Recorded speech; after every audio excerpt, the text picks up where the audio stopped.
सोचो, अगर किसी दिन कोई तुमसे कहे कि तुम पूरे स्कॉटलैंड के राजा बनोगे, तो तुम क्या करोगे?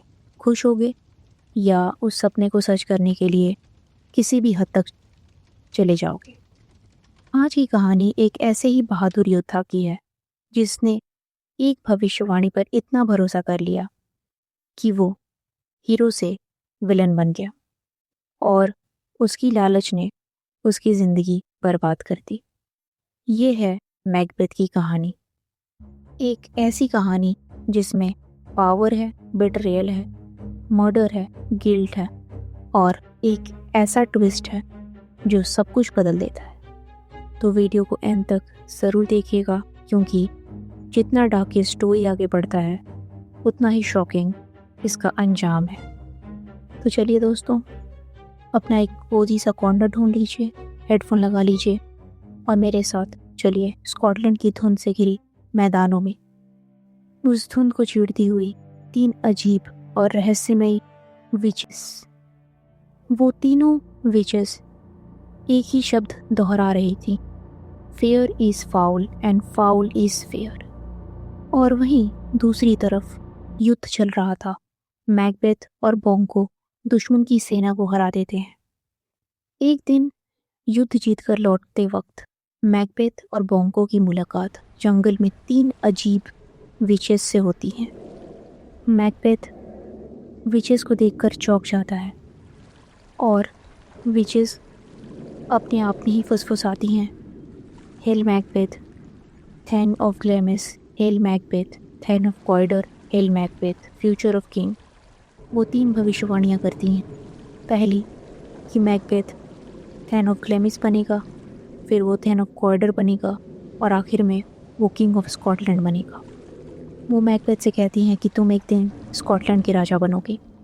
मैकबेथ ये सुनकर हैरान रह जाता है और विचेस बैंको के लिए भी एक प्रोफेसी करती कि तुम राजा नहीं बनोगे, लेकिन तुम्हारे वंशज राजा ज़रूर बनेंगे।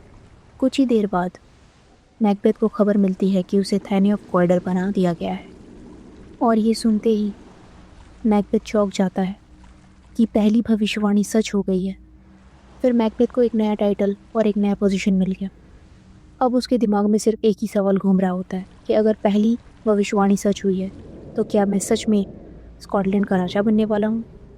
मैकबेथ ये बातें अपनी वाइफ लेडी मैकबेथ को बताता है। लेडी मैकबेथ ने तुरंत कहा, अगर किस्मत तुम्हें राजा नहीं बना रही तो तुम्हें खुद ही रास्ता बनाना होगा। और उस रात स्कॉटलैंड के राजा डंकन मैकबेथ के महल में मेहमान बनकर आए। मैकबेथ के हाथ में एक खंजर था और दिमाग में सिर्फ एक ही चीज़, तख्त। और उस रात मैकबेथ ने अपने ही राजा का मर्डर कर दिया। सुबह पूरे महल में अफरा तफरी मच गई थी और कुछ ही समय में देहांत हो गया था। मैकबेथ ऐसे एक्टिंग कर रहा था जैसे उसे कुछ ही नहीं पता। डंकन के बेटे मैल्कम भाग गए थे और अब कुछ ही दिनों में मैकबेथ स्कॉटलैंड का राजा बन जाता है। लेकिन उसने जो चाहा था उसे पाकर भी उसे सुकून नहीं मिला। मैकबेथ को डर लगने लगा था कि बैंको के वंशज को लेकर विचेस ने जो दूसरी भविष्यवाणी की थी, क्या वो सच हो जाएगी? मतलब क्या मेरा परिवार नहीं बल्कि बंको का परिवार राजा बनेगा? ये सोचकर मैकबेथ ने एक नया खौफनाक फैसला लिया। मैकबेथ ने बोंको, जो कि मैकबेथ का सबसे करीबी दोस्त, युद्ध का साथी, वफादार और ईमानदार दोस्त को मरवाने की तैयारी कर ली और इसमें वो कामयाब भी हो जाता है। लेकिन बैंको का बेटा फ्लैंस बच निकलता है। लेकिन कहानी में एक नया ट्विस्ट तब आता है जब एक रात दावत के दौरान मैकबेथ को बैंको का गोश्त नज़र आता है। सिर्फ मैकबेथ ही उसे देख सकता था। मैकबेथ बहुत डर जाता है। सब लोग उसे पागल समझने लगते हैं और मैकबेथ धीरे धीरे अपना दिमागी संतुलन खोने लगता है। मैल्कम और इसी दौरान मैकबेथ फैसला लेता है कि वो विचेस के बाद दोबारा जाएगा, क्योंकि उसे अपने कुछ और क्वेश्चंस के आंसर चाहिए होते हैं। मैकबेथ को विचेस ने 3 बातें बताई। पहली थी कि मैकडॉफ से सावधान रहने।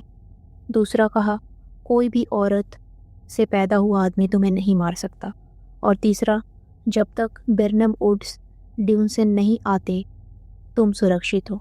ये सुनकर मैकबेथ हंस पड़ता है और वो कहता है जंगल चल नहीं सकता और हर आदमी औरत से ही पैदा होता है। इसी ओवर कॉन्फिडेंस की वजह से वो और भी ज़्यादा निर्दयी और लापरवाह हो जाता है। लेकिन उसे नहीं पता था कि उसका अंत नज़दीक आ चुका है। और इसी के साथ मैकबेथ अपनी सबसे क्रूअल क्राइम को अंजाम देता है। वो मैकडफ के घर पर अटैक करवाता है और उसकी पत्नी और बच्चों को मरवा देता है। जब मैकडफ को ये खबर मिलती है तो उसका दिल टूट जाता है, लेकिन उसी पल उसने कसम खा ली होती है कि वो मैकबेथ को उसके गुनाहों की सज़ा देकर रहेगा और वो मैल्कम का साथ देने का फैसला करता है। मैल्कम और मैकडफ को पता रहता है कि मैकबेथ जब तक स्कॉटलैंड का राजा रहेगा तब तक स्कॉटलैंड में शांति कभी नहीं आ सकती। और अब मैल्कम और मैकडफ सिर्फ स्कॉटलैंड को बचाने के लिए नहीं बल्कि न्याय के लिए लड़ रहे थे और यहीं से मैकबेथ की पतन की उल्टी गिनती शुरू हो जाती। वहीं लेडी मैकबेथ की बर्बादी भी शुरू हो गई थी। जिस लेडी मैकबेथ ने मैकबेथ को राजा बनाने के लिए हर हद पार कर दी थी, अब वो अपनी ही गुनाहों के बोझ तले टूटने लगी थी। उसे रातों को नींद आना बंद हो गया था। वो